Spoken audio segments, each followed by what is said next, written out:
Hey guys, and welcome back to my channel for another mystery, where today I want to share with you the story of the last murder that happened in New York City on September 11th, 2001, a murder which happened independently of the 9/11 terrorist attacks. A murder which has, of course, remained unsolved as the authorities were more than just a bit preoccupied that day.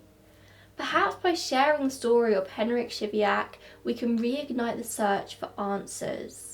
Henryk Siwiak was a 46-year-old man from Krakow, Poland, where he worked as an inspector on the railroad until he lost his job in the year 2000.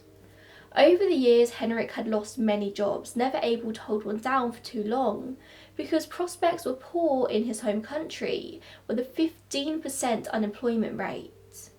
And he had a family to provide for. He had his wife Ava and two children, 17-year-old Gabriella and 10-year-old Adam. Ava worked as a high school biology teacher, but her earnings weren't enough to keep the whole family going. In his younger years, Henrik had had an interest in science and wanted to go into the field, but for whatever reason he didn't end up going to university after he finished school, instead going on to earn a technical school degree. The year he lost his job, 2000, Henrik decided to travel to New York City, where his sister Lucina had lived in far Rockaway, Queens for 6 years. She had moved to New York herself when her business in Poland had fallen under.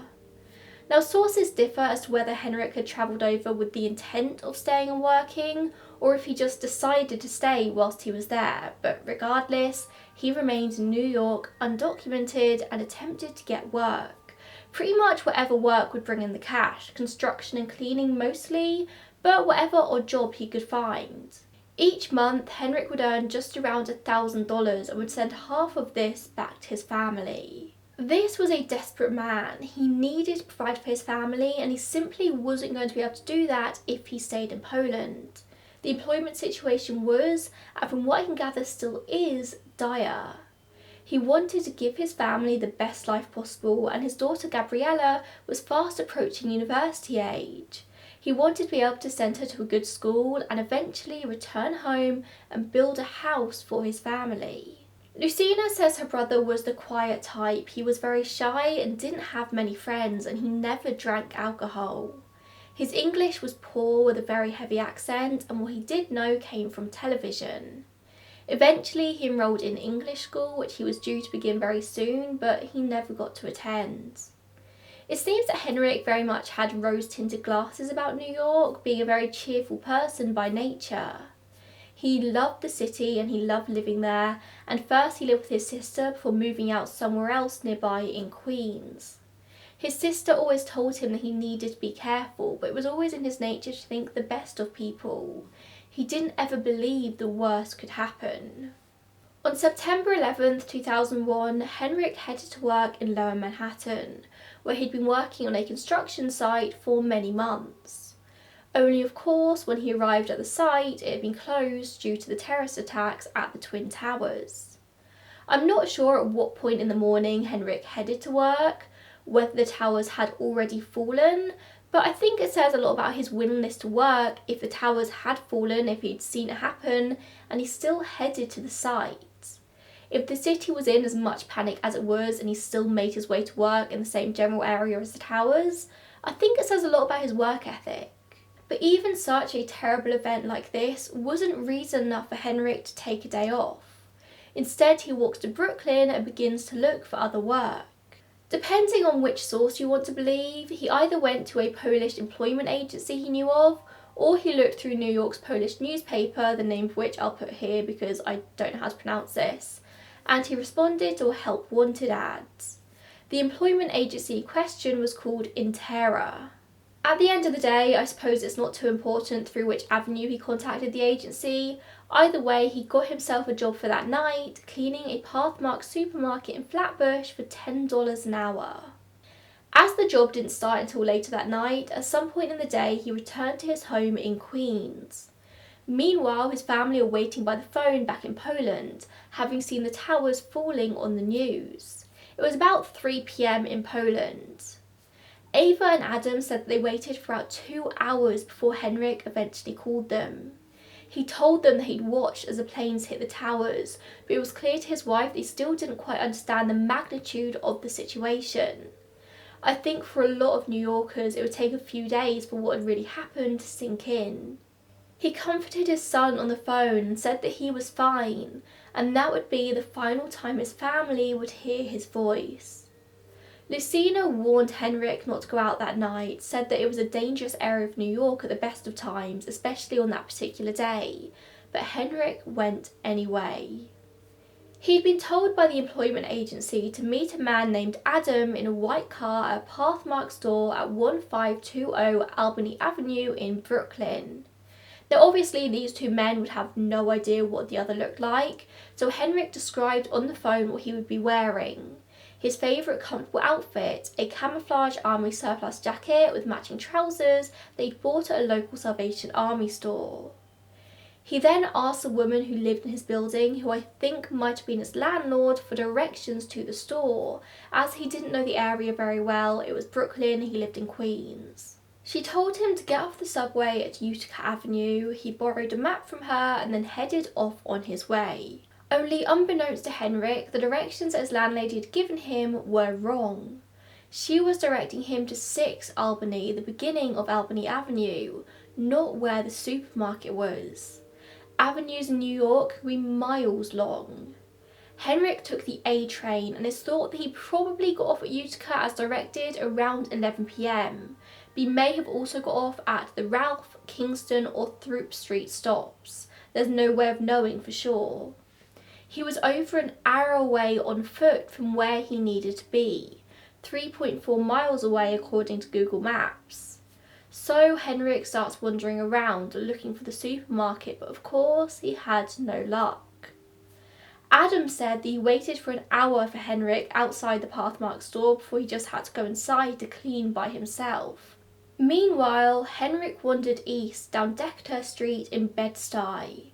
According to an article called Overshadowed by History, written by Bill Jensen, this area was a quiet residential area. He writes, "The residential blocks around the quiet intersection of Albany and Decatur feature brownstones and gated gardens, a stone church and a funeral home." The area used to have a drug problem, but according to the aforementioned article, this was a past memory, and it was apparently very rare to hear gunshots. Although saying that, Detective Prate from the 79th Precinct, on whose desk Henrik's case sits, said to WNYC.com that the block at the time was an active block for both narcotics and street robberies, so take from that what you will. Locals remembered seeing Henrik on the night in question. The events of the 11th September burned into their memories. Everyone was on high alert. And here was this man wandering the streets in army gear and black boots and carrying a bag, which would later be found to be containing trainers and another pair of trousers, and this man was looking very lost. One woman said that she saw Henrik walking down Albany Avenue, having eventually found the street he was looking for. However, he probably realised soon after this that he was at the complete wrong end of the street. He probably noticed that the building numbers were very low. He was looking for 1520. So he headed for a phone booth at the corner of Albany and Fulton, and then returned the way in which he'd originally come. I assume he was heading back to the subway station to get closer to where he needed to be. However, sadly, he would never make it that far. One witness, a woman called Sharoni Perry, saw him walking back up the block, with 3 men following him about 50 foot behind. Apparently they'd been following him from south of Atlantic Avenue, which was a particularly rough part of the area that Perry called the Albany Projects. She then hears a number of gunshots and people scattering. The man, who we now know as Henrik, is dead on the ground, with his paper still in his hands. Another local, who heard but didn't see the shots, called 911 at 11:42 p.m.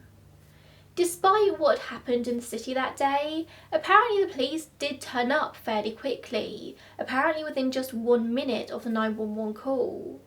They spent about 3 days canvassing the neighbourhood and did find some evidence at the scene in the form of multiple casings, all from the same gun. There were 7 casings in total, all from a .4 caliber handgun.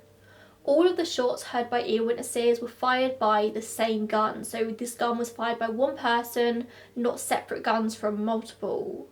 Henrik was only hit by 1 bullet though, and his death certificate would state that his cause of death was a gunshot wound to the chest with lung and musculoskeletal injuries. Henrik's bag was found on the stoop of 119 Decatur Street, where he crossed the road and rang a doorbell for help, but the people inside didn't answer because they'd heard the gunshots and were scared. The police were never able to determine if any of his belongings were missing from this bag. Like I said earlier, he had trainers and an extra pair of trousers in there, and he was found with his wallet still on his body with around $70 in cash. Investigators have said that they can't be sure what the motive was behind this attack.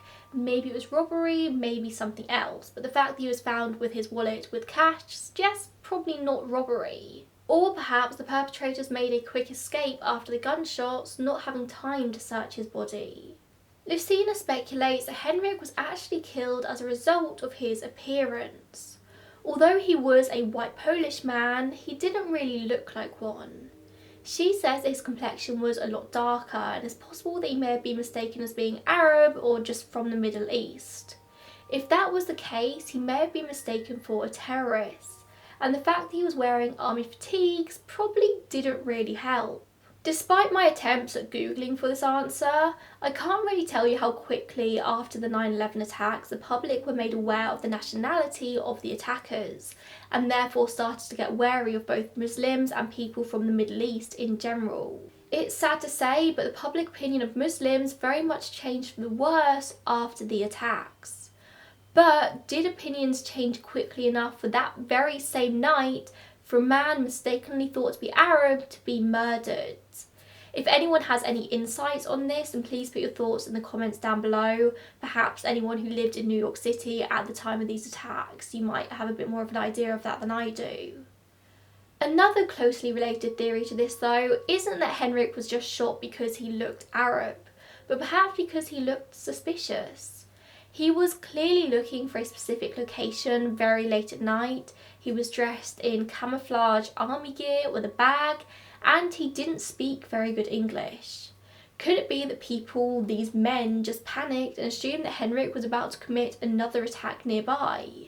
I mean, it seems strange that you would just panic that somebody was a terrorist and shoot them for no particular reason, but the climate of that particular day in New York is something that the majority of us will probably never be able to understand. Please don't mistake that for me justifying the murder. I mean, it's still murder regardless of whether the perpetrators thought that Henrik was a terrorist or not.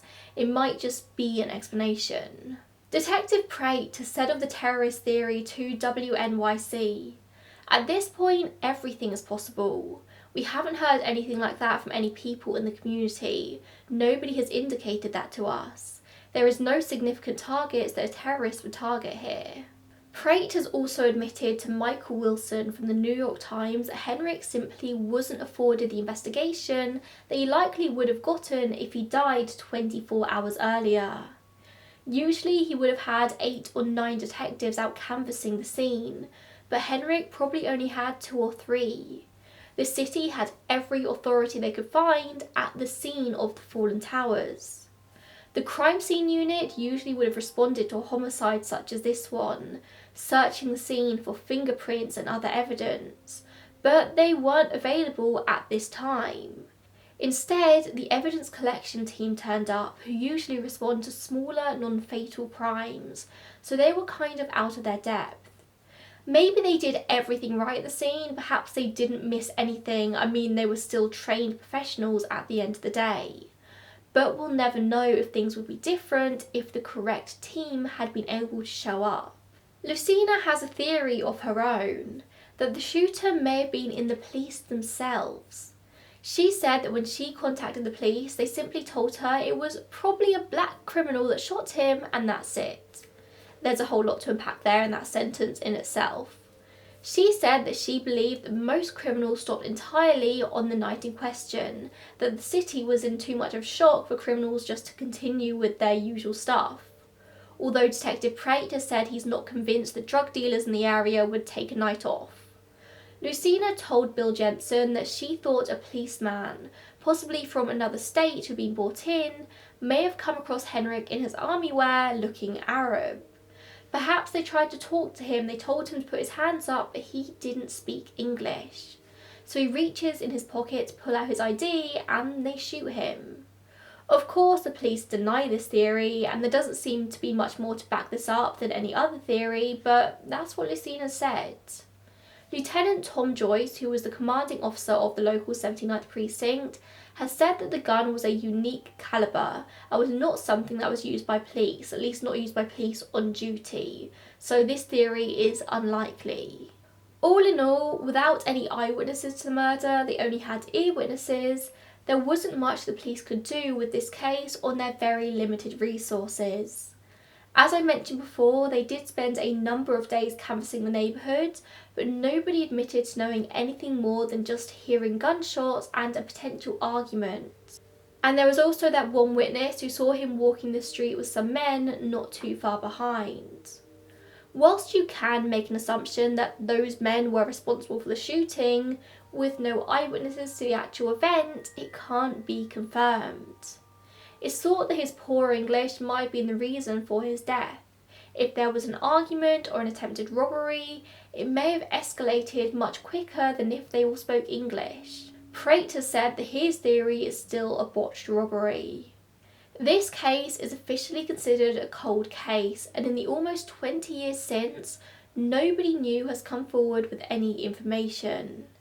There's a $12,000 reward for any information offered, but even Eva back in Poland has admitted that she doesn't think this case will ever be solved. The New York City official crime statistics don't include the deaths at the Twin Towers that day on their records, so Henrik's case is officially the only homicide recorded on that date. Only one homicide, and it remains cold and unsolved.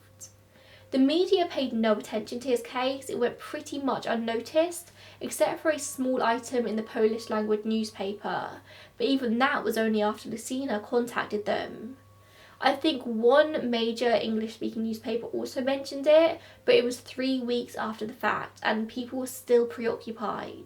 Lucina eventually took her brother's cremated remains back to Poland and to his family as he would have wanted, and every year on the anniversary of her brother's death she goes to St Patrick's Cathedral and lights a candle amongst the mourners of 9/11. I don't know the reason for Henrik's death that day. I don't know if it was a botched robbery or if it was somebody who thought that he looked suspicious and therefore that was reason enough to kill him. I do think it's probably likely that it was one of the 3 men who was following him that killed him, or even if it wasn't, they probably saw what happened and they stayed quiet. That means there are probably at least 3 people in this world who know for sure what happened to Henryk Siwiak, and they've stayed quiet. It's really sad that even his own family have given up on any hope of this case ever being solved. No case is truly unsolvable. People do know what happened here. They just need to come forward. Thank you so much for watching this video. I'd be really interested in hearing from you in the comments if you lived in New York City around this time. I think so much happened at this time that you can only understand if you were there. So if you were there, let me know what you think of this case. And with that, I suppose I'll see you in the next video. Bye guys.